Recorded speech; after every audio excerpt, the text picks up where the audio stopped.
Excellent. All right. We definitely invite you to be on camera if you would like to make this a little bit more interactive, but we totally understand if you have life going on in the background. You might see my kiddos here and there, hopefully not. We do ask that all of our participants stay muted during our presentation, but we will have time at the end for question and answers. Feel free to use our chat box feature. You can ask questions, share comments, and we will do our best to address those questions and get them to our panelists. You are welcome to start using it right now if you want to add your name, your location, age of your kids, anything that's bringing you to the panel tonight. We would love to get that conversation started. I also just want to note that around 7:45, we will be doing a poll. That poll is an opportunity for us to get a little feedback from you about the panel so far and to ask questions about future topics that you would love to see. We really welcome your feedback. So we'll make sure to do that at 7:45 and ask that everyone participates. Before we begin our panel, I do want to just share a little bit about the Ryan Bartel Foundation for anyone joining us tonight that might not be as familiar. We're an organization that focuses on upstream teen suicide prevention. Our goal is to really empower teens and families to build teen resilience and to really help all teens improve their mental wellness. We do that by offering youth programs. We have several programs. We're happy to share the link to our website. We have a teen hangout, which is a weekly support group that we run. We have mental wellness workshops. Right now, we have a series kicking off for middle school students. And we also have the Fort, which is a monthly experiential mental wellness workshop. Teens get to come together in a fun, safe place to try new activities, yoga, art, cooking, interacting with animals, dogs, horses, just to name a few. And you can find all of the details about those programs on our website. And now we're really excited to be, of course, offering our parent education panel. The Fortitude Parent Panel is a monthly virtual event that we do. And we have a great group of experts joining us tonight to talk about intention setting, a really timely topic. We're a couple weeks into the new year. I know my social media feed is full of messages about New Year's resolutions and all of the gadgets and wellness trends promising a whole variety of wellness and health. And we know that this is a really important conversation to be having with our young people and teens.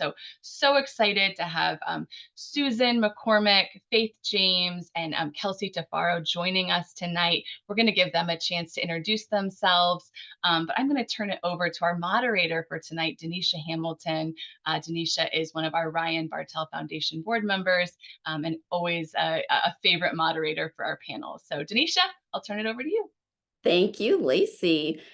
Good evening, everyone, and thank you so much for being with us. As Lacey mentioned, I am Denisha Hamilton. I'm a licensed clinical social worker, and my focus is on teens and young adult mental health. And I do sit on the board of the Ryan Bartel Foundation. I'm going to have all of the panelists introduce themselves, and then we will jump into this super exciting topic for tonight. So, Susan, you're first on my screen, so I'm going to start with you. Muted. I guess I should manage that. So my name is Susan McCormick. I'm the owner of the Wellness Connection. We got started back in 2010, and in addition to being the owner of the Wellness Connection, where I'm a licensed marriage and family therapist, I run the Cormac Finn McCarty Foundation, where we offer free mental health services for people who may not otherwise be able to afford it. So through our program, you can get a 12-session free experience in mental health. And so all of our therapists participate in that. In addition, I now run Serenity Cove, which is a therapeutic retreat that's on Lake Keowee in South Carolina, where we do more intensive kind of trauma and couples work for people, where we utilize EMDR, IFS, emotional focus therapy as a way of giving people that more intensive experience that are looking for results sooner than later. So it's just a little, and I'm a mom and a wife and I love dogs, and you'll probably see them around me at some point. Thank you, Susan. Kelsey? Yes, I'm Kelsey Tafaro. I'm the owner of Neurosound Music Therapy, which is located in Fairfax, Virginia. We see a wide range of populations. We work with children with disabilities, nursing homes, schools, mental health, residential and outpatient facilities, so many different populations. So we kind of see the whole gamut. We have an office and a clinic located in Fairfax City, but we also do facility-based services as well across all of Northern Virginia. I have owned the business since 2015, and we currently have 7 board-certified music therapists on our team, and a few of those are also neurologic music therapists as well. Thank you, Kelsey. And last but definitely not least, Miss Faith. Good evening. My name is Dr. Faith James, and I am just so excited to hear what both Susan and Kelsey have to talk about. I love hearing what they bring to the table. I am a licensed professional counselor and a licensed marriage and family therapist. I own a practice, Battlefield Counseling Centers. It's in Prince William County, and we service families in Fairfax County, Loudoun, and Prince William. Our staff works primarily with teens and adolescents and small children. And so we stay pretty busy in that way. I've had the pleasure of working as a volunteer on the Mental Health Advisory Board for Ryan Bartel. And so I get to see some of the works that this foundation does, and it's a really great organization. Thank you. Okay, so we're going to get started with our conversation about intention setting. So we know that intention setting can be a valuable tool for promoting and maintaining teen mental health. We also know that adolescence is a critical period for personal development, and cultivating positive habits and mindsets during this time can have a long-lasting effect. Today, we're going to talk about intention setting and how we support and empower our teens with not only setting those goals, but sticking to those goals. So every year we know that so many people set New Year's resolutions. Most of them want to go to the gym. So the gym is full of people that have no business being there, but they won't be there by February 1st. We know that many people by March have already abandoned those resolutions. So I'd first like to throw out to our panelists, why do you think it's so hard to stay committed to those intentions that we set at the beginning of the year? And I'll start with Susan.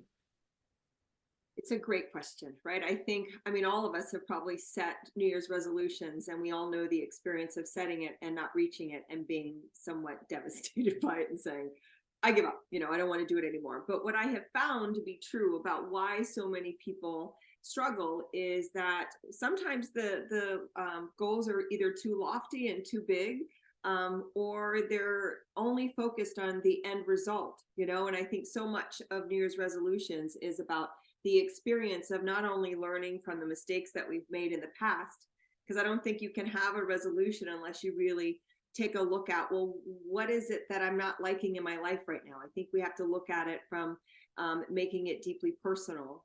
And then what are the small steps that I want to take to make it? But the thing that I've learned all of these years is that just because we want to do better doesn't mean that we can do better, because our mind can really get in the way. People are surprised that, our brain is the most powerful thing that we have, but we often feed it a lot of really negative thoughts, right? I'm not good enough. I'm not smart enough. I'm not this enough. Our brain is constantly inundated with these negative beliefs. And so my belief for why most people don't reach those goals is that we get kind of sabotaged by these negative beliefs. And so I think the most important thing that we can do is to start to take a look at what are those little tapes that play in the background that get in the way, and what are we going to do this year to start shifting to a mindset that really reflects what it is that what we want and what we deserve. So that would be my first kind of thought about it. I love that, Susan. I often feel like we set goals that sound good in general, but aren't necessarily true to who we are. And for example, the gym, like if you're not a gym person, January 1st doesn't come and you all of a sudden become a gym person. So that self-sabotage, that definitely resonates with me. I'd like to hear from Dr. Faith. What do you think about that?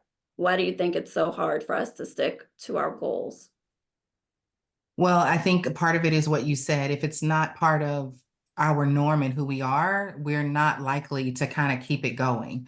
I think that setting something that's realistic, working within what you know you're going to do. So like when we talk about like making plans for the new year, I think that a lot of people get nervous and they go, oh man, am I going to be able to do that? So just the idea of starting small and saying, what's something that I know that I'm already doing that I can just keep on doing? So for example, hydration, drinking enough water every day. I mean, we all drink water every day. So when somebody comes along and says, could you add another 10 ounces to what you're already drinking? It's not that much of a leap to just add a little bit more.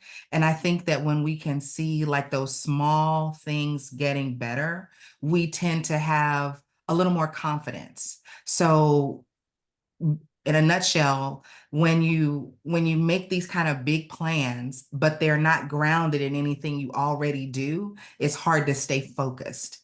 Okay, so practicing just building off of something you're already doing can build confidence. We want to build confidence. And if we're building confidence, then you'll see people doing things past January, past February, because they can see like the fruit of their work. Oh, I did that and it was good, and then I can just do a little bit more and keep building on that. I love that. I want to piggyback off of something that you said, Dr. Faith and Susan, you mentioned it also, but I'm thinking about how as a parent, we help our children to set intention. And Susan, you mentioned that tape that plays in the back of our head, and that a lot of times we set goals or don't want to set those goals because we're afraid of not reaching them. So I'm going to start with you this time, Kelsey. How as a parent can we be more intentional in connecting with our kids and helping them to be more intentional in the goals that they're setting for themselves? Yeah, so I think music is just one of those mediums that just allows for connection right off the bat. We call it a universal language, where, you don't even have to speak the same language as somebody and you can connect through music. So I think there's a lot of ways that we can authentically really connect with our children through music. And I think first is getting on their level. So really identifying their music preferences, and I think also respecting their music preferences as well. If your kid gets in the car, turns on a certain type of music, and you immediately start criticizing it, they're going to shut down. So I think, being able to connect with them over their favorite artists or their genre or specific songs is very important. And genuinely showing interest in what they enjoy, because it's going to open up a lot of conversations. It's going to open up, some discussions as well. I think there's a lot of great platforms out there now, and Spotify also allows to create playlists collaboratively. So, we often recommend to parents, maybe kind of do a song share in the car. There's a lot of time spent in the car for a lot of these teens with their parents. So, maybe the parent and the child collaborating on a playlist, and during that time that they're together in the car, instead of texting or having ear pods in, sharing their songs and why they like that song, and kind of discussing the themes in it and all of that. So I think there's also a lot of ways we can connect, whether it's going to concerts together or music festivals together, or just, kind of learning what they like, and sharing maybe musical memories that you have, that they might be able to relate to as well. Denisha, if I could piggyback on that for a second. Please. I love that Kelsey kind of broke that down and talked about, like, as a parent, creating that collaborative playlist. I think a lot of times when we do these types of things and we hold these forums and we're trying to help with that whole parenting thing that sometimes what parents hear is, oh my goodness, I got to learn one more thing. I got to do something else that's different. And really, you don't have to do anything new. You just have to just do what you're already doing. Just figure out a way that it connects back to your children. And that's a big piece about being intentional with our parenting. The parent who says, oh my goodness, this music, but then they go, wait a minute, okay, well, explain to me what those lyrics are saying, help me understand it. And before you know it, you are having a conversation, you are spending time in their medium, like Kelsey said, and they're sharing with you something that matters to them. And if you can connect with your children in a way that gets them to talk to you about something that matters to them, now you've gotten to them at a deeper cellular level, and they will remember that, so that when something is really bothering them, they'll come back to you and they'll talk to you, just because you took that time, which is another important thing, taking that time with them to say, tell me why this music matters to you. Kelsey mentioned not being judgmental or not dismissing. And I think that's so important, because if we snap back to our 14, 15, 16-year-old self, you're already so critical of yourself. You're funneling everything someone else says to you through this critical lens. And so the first time someone is like, what is this? This sounds awful. Why would I listen to this? You've automatically shut down that conversation. And this is really about opening conversation. I say this during every parent panel, but the more quiet you are, the more they will talk to you. Teenagers have so much happening in their heads, and they're full of so much information, but a lot of times as adults, we're doing too much talking to hear what they're saying. I'd like to shift gears just a tiny bit and talk a little bit about when we have a kid that might be struggling with intention setting or goal setting. What are some recommendations that you all have on how to, Faith, you mentioned those small goals, and Susan, you mentioned not being disappointed and setting goals that are realistic and obtainable. So how can we start that conversation with our teens? If you don't mind, I'll jump in, because one of the things that I love to do, and I shared on the resource page a format, if you will. It's kind of like, if you really want to take a look at your goals for the year and write it down, it kind of is a guided thing. But I've always learned that, oftentimes when we're thinking about our New Year's resolutions, it's always something that we want to change, or something that we want better, or something that's going to allow us to grow. And sometimes what my family likes to do, we just sit down and we take a look at our picture reel from the year before, and we realize, oh my gosh, I did that thing, and you graduated from your bachelor's degree and you started your master's. Like, we get so caught up in always wanting more that sometimes we forget to be really grateful for the year that we had. And so for so many of my families, I'm like, just start by, we're so fortunate, right? We got all the videos and the pictures and all these things that we can just go month to month and really sit and honor the progress that we made, or the things that we've done, or the things that we accomplished. And so I always like to start there, because it starts from a place of strength and gratitude, which can usually open you up to really start exploring, okay, these are the things that went really well this year, but you know what? I would like to work on this. And it feels more of a growth mindset than this fixed mindset of I must lose 15 pounds or whatever it is that we're working on. It's more of, what can I do to develop from where I'm starting, which is a pretty good space. So that's kind of where I start sometimes. I like that, focusing on the positive rather than the negative, because the I have to lose, I have to change, it does put us in a really negative mind space. And so, Faith, were you about to say something? I was just agreeing, but yeah, I was just agreeing. I want to kind of stay with that vein for when we have a teen who maybe they are struggling with looking at the positives in themselves, and they are struggling. And we know that that struggle can oftentimes lead to suicidal thinking, suicidal gestures, cutting behaviors, isolation, depression, anxiety. What are some ways that we can connect with that child to sort of help to make that shift of look at what you have accomplished or you are accomplishing, when they really are struggling to see that within themselves? And Kelsey, I'll start with you for that question. You're muted. Sorry. Kind of piggybacking off of what Susan said, really looking at, the previous year with compassion. I think all of these kids are so hard on themselves, and really identifying themes and, patterns that they encountered in the previous year.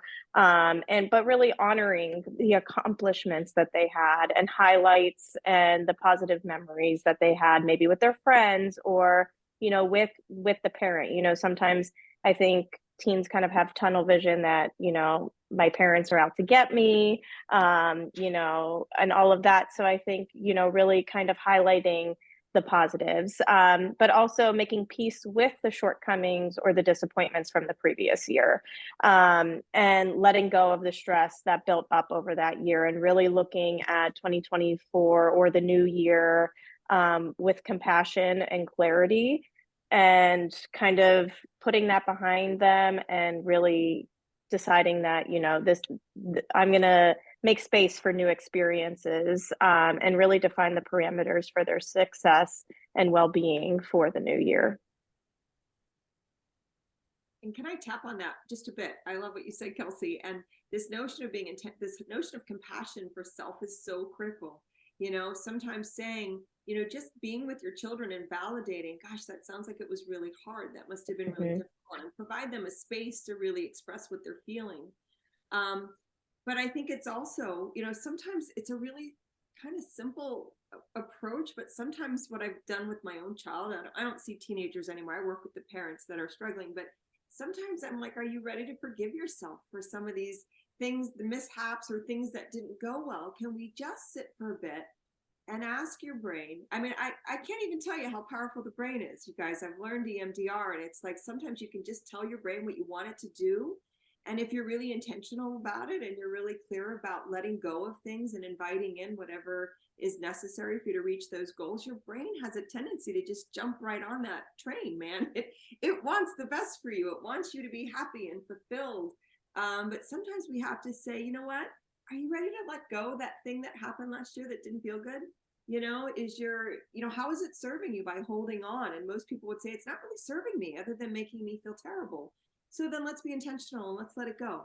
And you can do that with mindful breathing. You can do that with the help of a therapist. You can do that with EMDR. There's so many techniques out there that really is about letting your body know, hey, I can remember these memories, but I don't want to carry them. They don't serve me. And I'm ready for what's next, and to use this as a learning tool for whatever I'm heading towards.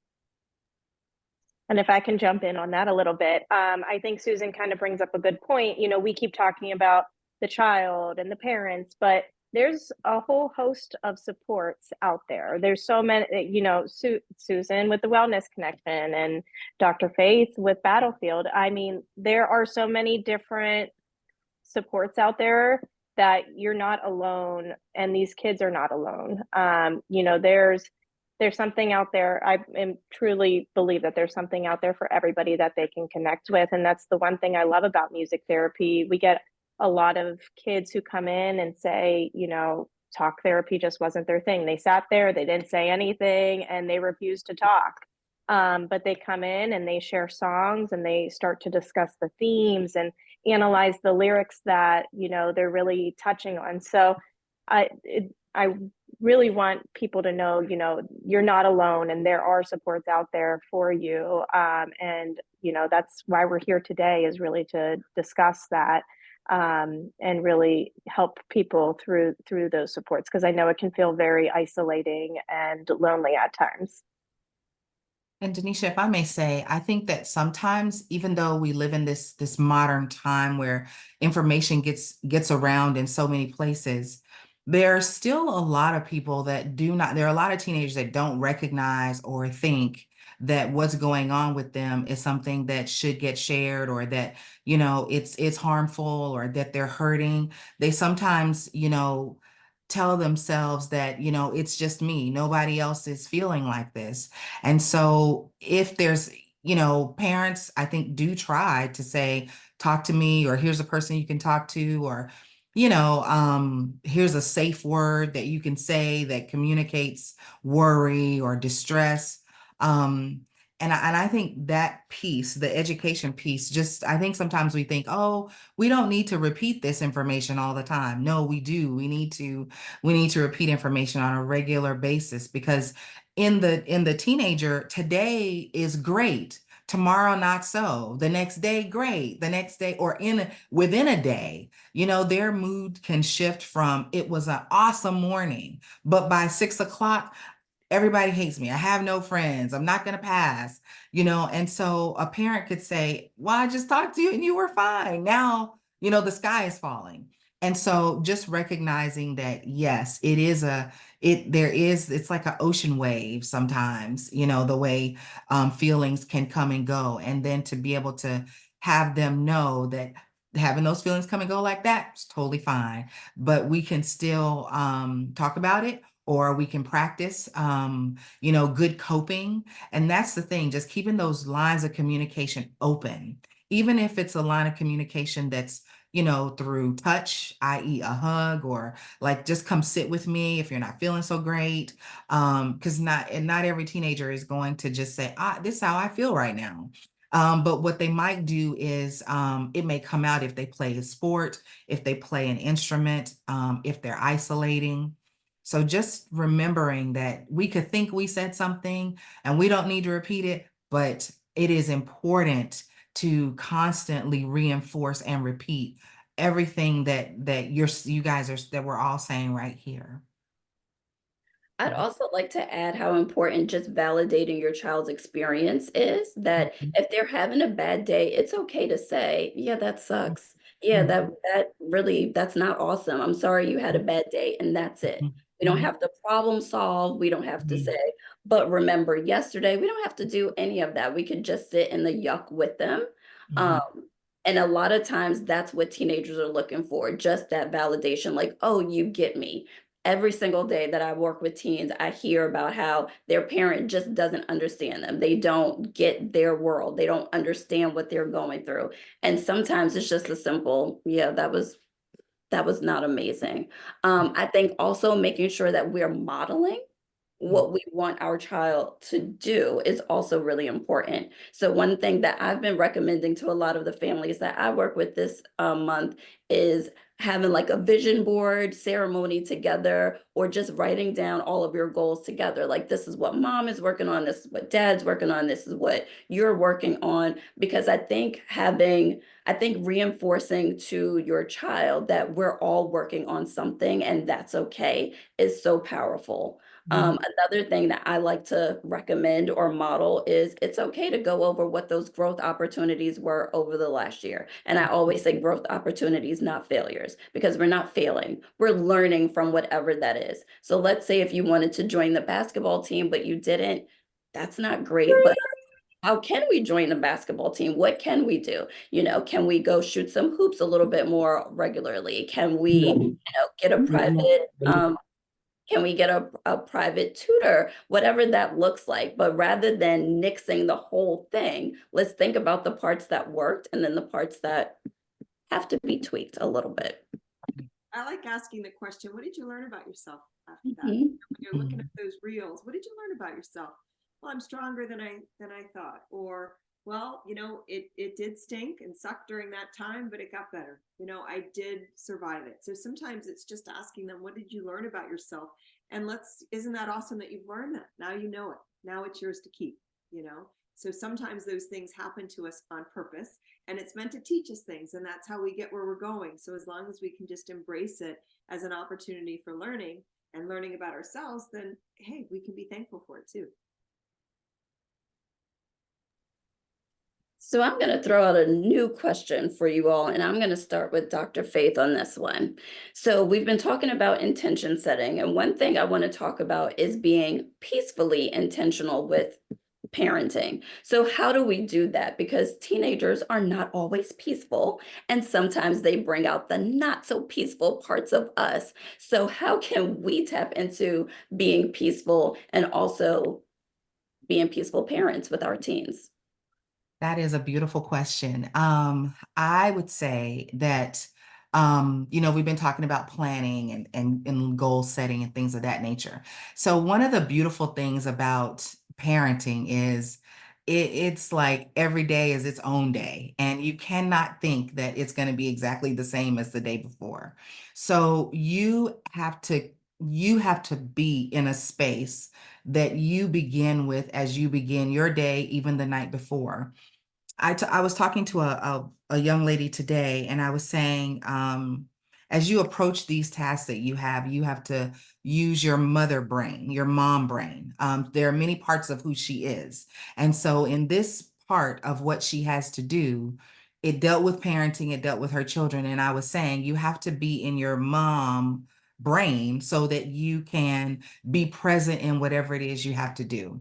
So that is what I think. I think in order to be peaceful, we have to channel that within ourselves first. We can't expect that our children are going to create peace in us because they're growing, which means that their growth cycle is going to be different throughout the day. So for us, we have to set our intention in the morning and whatever that looks like. So when you get up and you get your day going, there should be hopefully some time just for you, just with yourself, where you can do your own level setting and you enter into a space.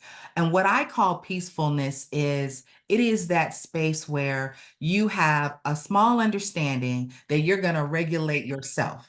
It does not mean that your day won't be chaotic or crazy, or that you're not going to have a gazillion and one things to do, or traffic is not going to be horrible. It doesn't mean any of those things. It just means that as I approach all those things, I am the driver of this car. And so it's my responsibility to self-regulate for faith. I can't ask anybody else to do that for me. So however I do that, whether it's through music, whether it's through meditation, whether it's through talking with someone, or some people like to get up in the morning and talk to their grandmother or something like that, or they like to cook breakfast for others or pack lunches, things like that. That brings them into a calming space. And then you just have to remember as your day goes on, I'm in charge of this day. Even if it's doing the wonky thing, I am still the one who's in charge of this day to the best of my ability. Okay. And does that mean that your peacefulness will go away? Absolutely, because it just naturally will. But you have to try to just hold on to it. And then as your children come into your space or you go into their space, your brain is in a place of, calmness as much as you can, um, and just being present. And I really want to stress this. Peaceful people, they're not necessarily nice and kind and wonderful. That's just their barometer. They're just peaceful people. They get frustrated, they get disorganized. All that stuff can still occur. But the way you manage yourself in those things is what I'm calling that peaceful intention. Yeah, That was beautifully said, Dr. Faith. Thank you. you're welcome. So if I am a parent, I'm going to think of one of my most difficult clients so that we can give parents some sort of real life stuff that they might be dealing with. But Mhm. let's say that I'm noticing that my child is really struggling with this intention setting. They're really struggling with not only setting the goals, but staying consistent with them. They just can't see the positive. What are some ways that we can jump into their world and not necessarily dismiss where they are, but start to help them shift their own thinking? Kelsey, I'll start with you. Yeah, so I think music is kind of a great way to do this. So one thing that I always like to recommend are musical affirmations. So kind of creating musical affirmations with obviously a board certified music therapist, and selecting songs that embody positive affirmations related to those intentions. So it's something very small, if they are struggling with keeping up with those intentions. It's just something really small, kind of like a little mantra that you tell yourself every single day. But, it's a musical affirmation, and either singing or listening to these affirmations can kind of reinforce a positive mindset and commitment to those goals. Another thing that I really like to recommend to teens, if they're, really into music making or are really engaged in songwriting. I think songwriting is a really great way to kind of reinforce those intentions.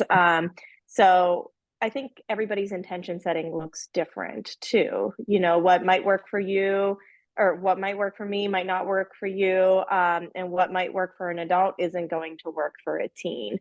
So I think kind of reframing what intention setting might look like for them. And, you know, it might not be sitting down and doing a bullet journal or working through a workbook, but maybe it is writing one verse this month about what your intention is, and then writing a next verse the next month, and how it evolves over time, and kind of just reinforcing that intention as that theme of that song can be really powerful.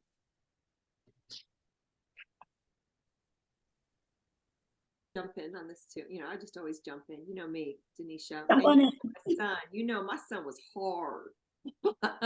And my son is killing it. So for all you parents that have one of those hard children that doesn't think that intention setting or goal setting is important, I had one. And now he's a 3.98. And I'm only saying this because literally I didn't even think he was going to graduate high school, if we're being honest. Like, he was tricky.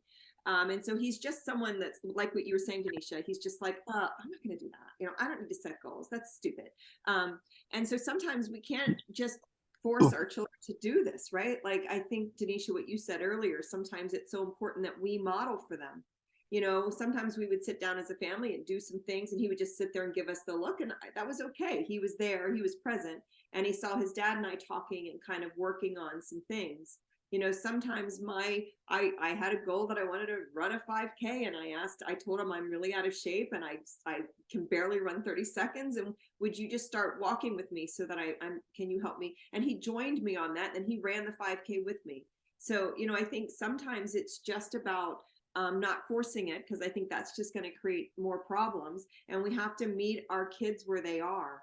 And I think the best way to do that is more having them see us doing it, and then just asking them sometimes if they'll help you with your motivation. And I'm telling you, he celebrated when I finished that 5K, and I was huffing and puffing, and he was right beside me. He was so proud, not for himself, but for me. And then he's just like, Mom, I think I want to run this. I'm like, yeah, let's do more of it, so it will naturally create sometimes. So just don't force it. I guess that's my best advice. And I love the idea, Kelsey, I think you brought this up earlier also, that collaboration, just asking your kid like, oh, I need help with this. Can you help me? Because that is so empowering to feel like I'm being of service to someone else. And sometimes, especially for our kids that really struggle with anxiety or depression, it is hard to think about how I'm going to do something to better me, but to be able to say, oh, I helped a friend, I helped my sibling, I helped my mom, my dad, that resonates with them. That does something huge for them. I mentioned earlier that I am a mental health therapist, and I had a client that probably for the first 3 years that I worked with her would not set a treatment goal, not one. And it would drive me absolutely crazy. Like, what are we doing here? What are we working on? And one day she said to me, well, I don't want to set any goals because I'm scared not only of disappointing me, but I'm scared of disappointing you. And I thought that was such a powerful statement. And clearly it stuck with me for years, because it was not so much about like, yeah, she just didn't believe in herself at all. And she thought the repercussions to everybody around her, if she didn't meet whatever that goal was, would be huge and catastrophic. And of course it wasn't. And so it really got me in the mindset of sometimes maintaining is intention setting, maintaining is progress, maintaining is goal. And I share that because sometimes I think we think of intention setting or goal setting as we have to be growing or doing more. And sometimes just not sliding backwards is where we are. One of the things I started doing with that client, because she wouldn't set goals, is I set the goals for her and I just kept it in my head. And every couple of months I'd be like, a couple of months ago, you were really struggling with blah, blah, blah. But did you notice how easy this is for you now? And of course, teenagers hate when parents say anything positive to them, but it sticks with them. Like, oh, I didn't notice that, but you saw that in me, and that's huge. And I've used that a lot for my clients with depression and anxiety, because they really struggle to see the positive that is happening with themselves, but knowing that someone else saw that and pointed it out, and sometimes it's not anything huge. Like, did you realize that you wanted to start waking up at 11 and you've been waking up at like 10:30, 11 for the last 3 weeks? Like, that's huge. Even if they give you attitude, it resonated with them. So sometimes you have to just keep track and then throw it out there to them.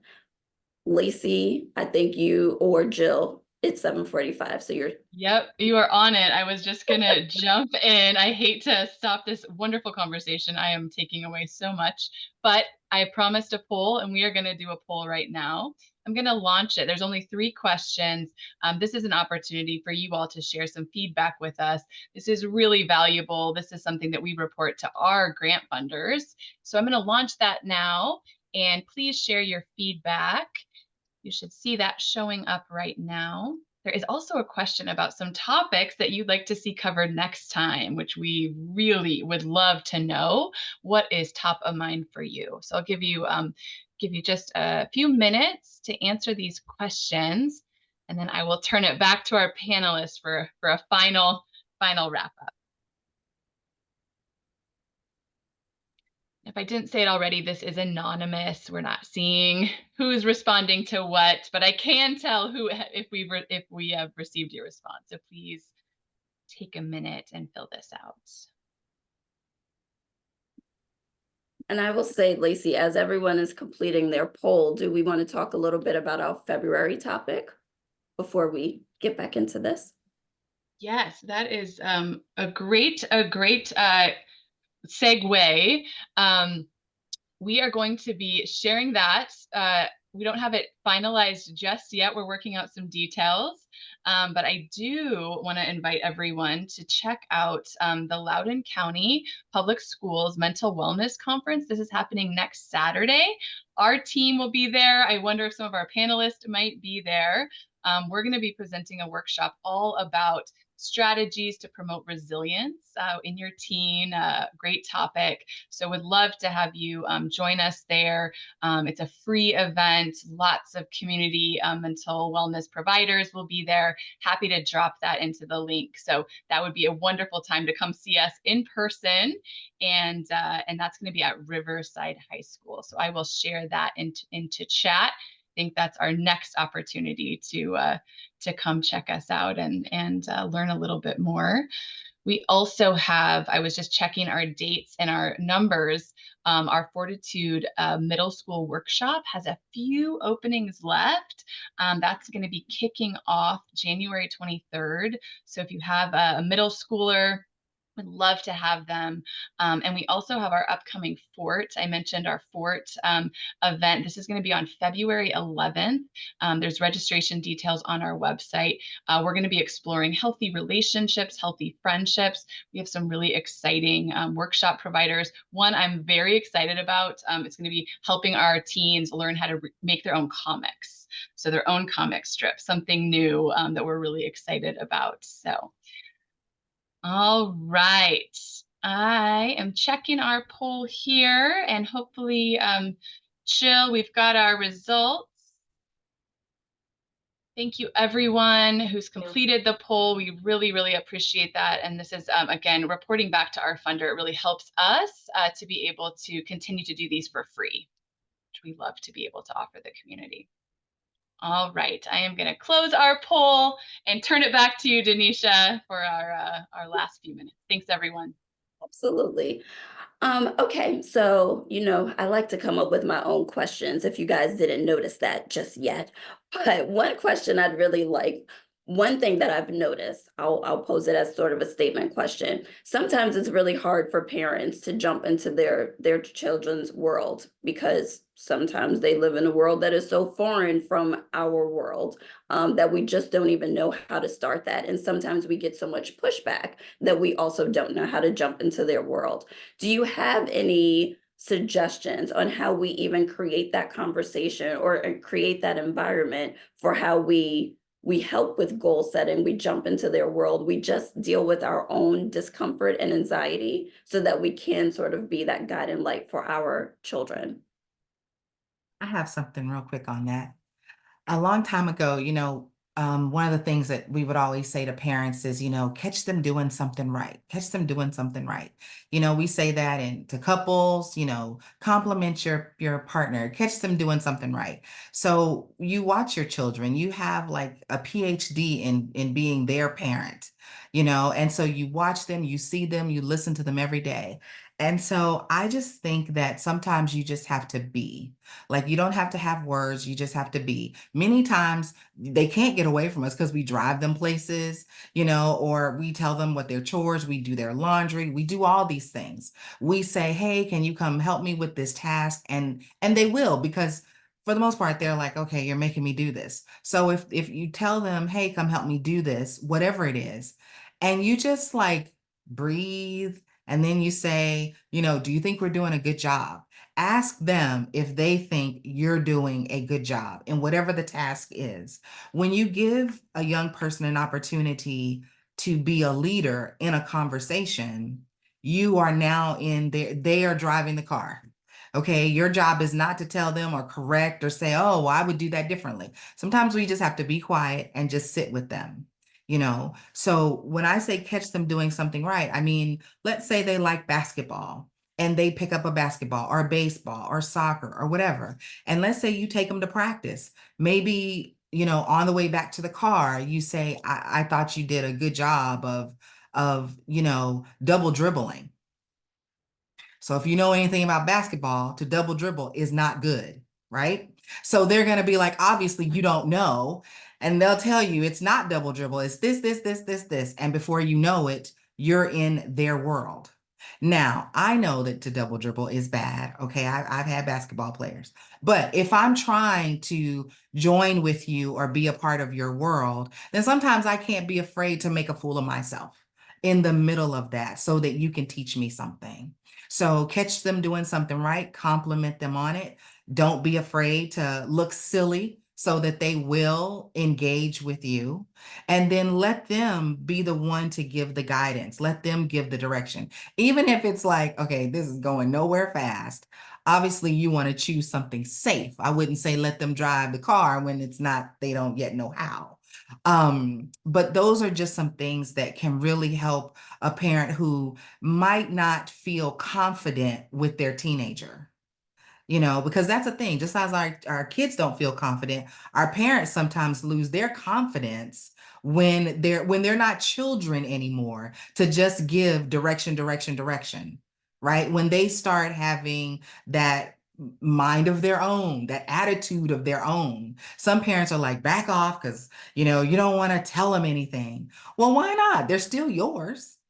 You can still talk to them about things. Like, don't be afraid to just be uncomfortable with them.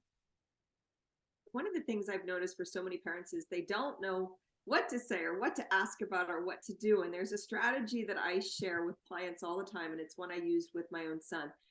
He went through a phase, I'm sure many parents of teenagers know this, where he just wanted to be in his room a lot, like a whole lot, like where it was almost impossible for me to connect with him because he was like, Mom, privacy or whatever he was doing, playing, games or doing homework, whatever it was. And so when I was a working mom, so I know there's lots of working moms out there, that it's hard to find that little bit of time that we can connect. And sometimes I would come in and I'd say, listen, I've got a little email. Would you mind if I'm just near you? I just feel so much better when I'm around you for like 10 minutes. Do you mind if I just hang out here and do my email? And you don't have to talk to me. You can keep doing what you want to do.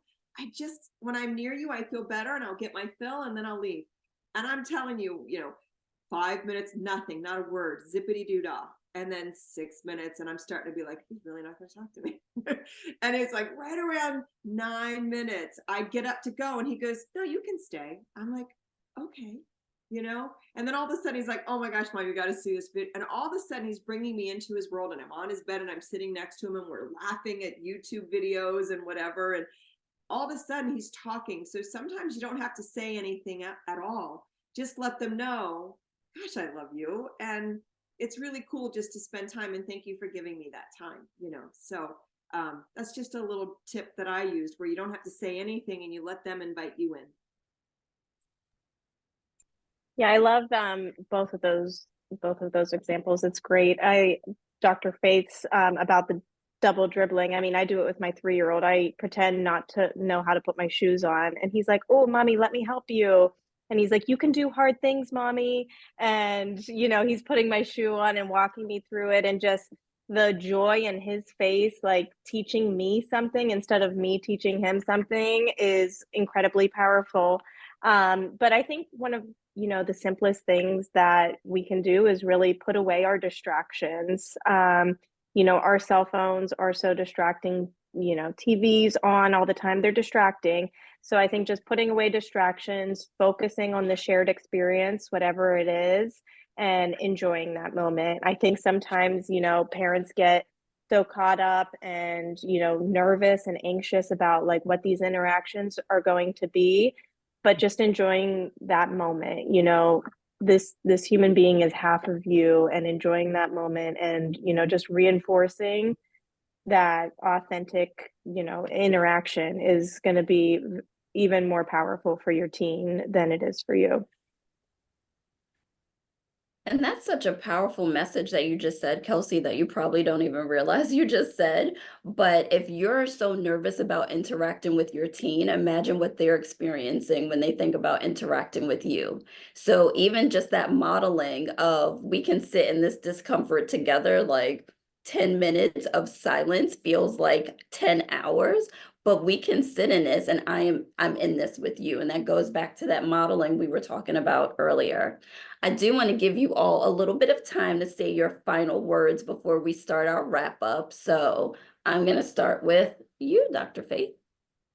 Well, I just thank you guys so much for having me. I think that any opportunity to just encourage a parent that you really are not alone, and it can feel like that. It can feel like, especially if you do too much surfing on social media, all these families look so perfect and put together, and it looks like there are no problems. But I think that having this platform where you can come and you can talk to people, and yes, we get dressed up because we want to look nice and presentable for you, but we are people too, and we have real life problems, real life worries. So just to have this forum where you know that there's somebody out there in the universe that's like, hey, here's a place you can come, you can hear and you can learn about just doing this job that really is and it is a calling, it is a gift. So you're not by yourself, you're not alone. That's what we're here for. And I just thank you guys for having me. Thank you. And Kelsey? Yeah, thank you so much for having me. I feel like I learned a lot on this call as well. I'm just over here taking notes for 10 years down the line. Um, but thank you so much for having me. It's a absolutely wonderful thing that the Ryan Bartell Foundation is doing. And I'm really happy to, be part of this discussion. And, if you or your teen needs any support or music therapy services, please do not hesitate to reach out. We are always here to help you and make those services accessible to you. Thank you, Kelsey and Susan. Hi, Susie. I remember when you started this organization, look what you've done. Like, it's just unbelievable. I'm so impressed with everything you guys are doing. So to start with that, and I always tell parents, put your oxygen mask on first. Dealing with this time of life. I mean, those of us that have studied the brain is doing a whole lot with teenagers right now. I mean, I don't know. I just went through menopause. I liken it to like, I just couldn't even control the crazy things that were happening with me. And so really some of the things that are happening is that you've got to put on your oxygen mask first, take care of yourself, and try not to get pulled into what's happening. We call that differentiation in the world of therapy, right? Try not to always get pulled into the emotions that are around you, and learn to kind of keep yourself calm, keep yourself outside of it, and know that this too shall pass. As the mother of that 22-year-old that was rough, he's awesome. And this too will pass when they get past this teenage year. So just hang in there and just keep connecting with them. I love it. I really love the idea of using intention setting as a coping skill and a coping tool. And if nothing else, that's really something that I've received from today, that it's one set of tools in the toolbox that we are helping our teenagers to build. So thank you all for joining us. We will be sending out a list of resources from Susan, Kelsey, and Faith, so that if you have any questions, you want to follow up with us, all of us are available, but we definitely appreciate you taking your Thursday night to hang out with us. And I'm gonna turn it back over to Lacey. Thank you so much, Denisha. Thank you, Kelsey and Susan and Faith. I mean, thank you for sharing your expertise, your wisdom, just such a uplifting conversation. Appreciate each one of you. Just dropping into chat this upcoming wellness fair I mentioned. This will be next Saturday. Would love to see you all there. And please do check out our upcoming youth programs. We would love to have your young people engaged. So thank you all so very much, and look forward to speaking again. Thanks. We can, if the panelists will stick around for just a minute, we can let everyone else go. Thank you. Jill, you should stop the recording. Got it, thanks. No problem.